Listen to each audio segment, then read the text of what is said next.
In June 2026, a tiny island nation in the Atlantic Ocean made football history. 525,000 people, ranked 67th in the world, making their first ever World Cup appearance. This is the complete story of Cape Verde, the smallest nation that shook the biggest tournament on Earth. Cape Verde is an archipelago of 10 islands off the west coast of Africa. Population, 525,000 people. To put that in perspective, that's smaller than most major cities. Their football federation was only founded in 1982. For decades, they competed in African qualifiers, never quit making it. Until 2026. Their journey to the World Cup wasn't easy. They qualified through AFCON routes and African playoffs, grinding out results against much bigger nations. Their manager, Pedro Leitão, built a team not of superstars, but of fighters. Players from Portuguese second division clubs. Players nobody had heard of, but players who believed. Their nickname, the Blue Sharks. And at the 2026 World Cup, the Blue Sharks were about to bite. Cape Verde were drawn in Group C alongside Spain, ranked second in the world, Uruguay and Saudi Arabia. Nobody gave them a chance. Their first match, Spain, Lamine Yamal, Pedri, Morata. Spain had 27 shots, 27.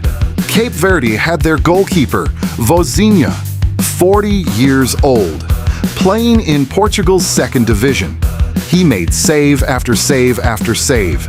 Spain couldn't score. Full time, 0-0. The smallest nation in World Cup history had held the second best team in the world scoreless. The football world stopped and stared. Then came Uruguay.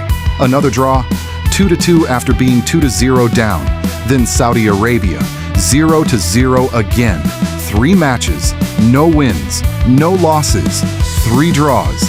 Cape Verde had never lost a single game in regulation time at their first ever World Cup. Unbeaten, unbroken, through to the round of 32. Round of 32, Cape Verde versus Argentina, the defending world champions, Lionel Messi, the greatest player of all time. In his last World Cup, it was supposed to be a formality. Argentina would win. Cape Verde would go home proud. That's not what happened. Messi scored first. Argentina 1-0. Cape Verde's heads didn't drop. Minute 59, De Roy Duarte equalized.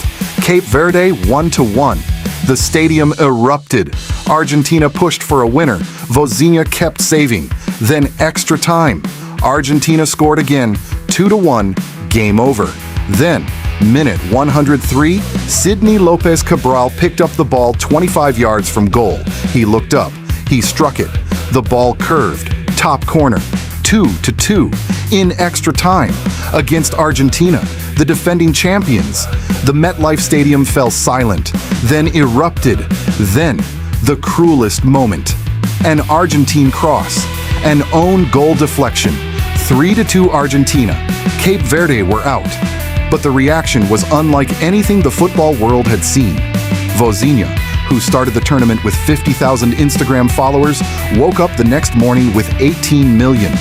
Cabral's goal was called the goal of the tournament. Messages of support flooded in from across Africa, from across the world. Cape Verde had lost, but they had won something bigger than any trophy. 3 days after Cape Verde went home, FIFA released a statement. Cape Verde's participation in the 2026 World Cup was the most followed debut of any nation in tournament history.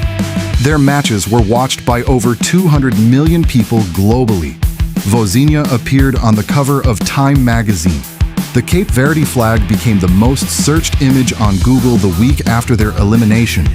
But perhaps most importantly, in Cape Verde itself, a generation of young footballers watched their nation compete on the biggest stage. Against Spain, against Uruguay, against Messi and Argentina. And they didn't just compete. They stood tall. They held their heads high. They played like they came to win. Because they did come to win, regardless of the opponent, regardless of the ranking, regardless of the size of their island. This is the Cape Verde story, and it's only just the beginning. If Cape Verde's story inspired you, subscribe to ToldInPanels for more World Cup stories told in comic panels. Every moment, every hero, every underdog. Subscribe now and follow the panel. Follow the story.